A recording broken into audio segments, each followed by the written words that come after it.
ম্যাক্সু, দেখো ম্যাক্সু আজকে বদমাইশি করেছে, দেখেছো?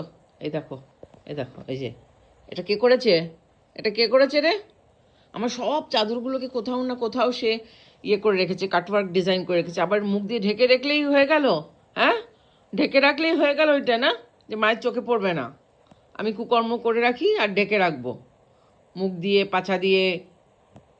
আমি সব দেখতে পাই, মার চোখ দিয়ে কিচ্ছু আড়াল হয় না, বুঝলি?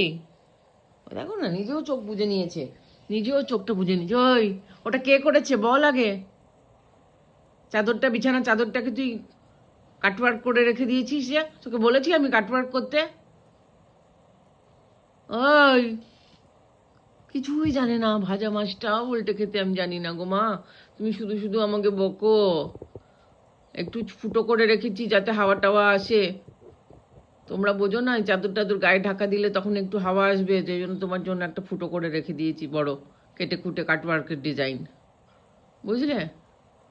আমি শান্তশিষ্ট গো বেচারা, আমাকে বকো না।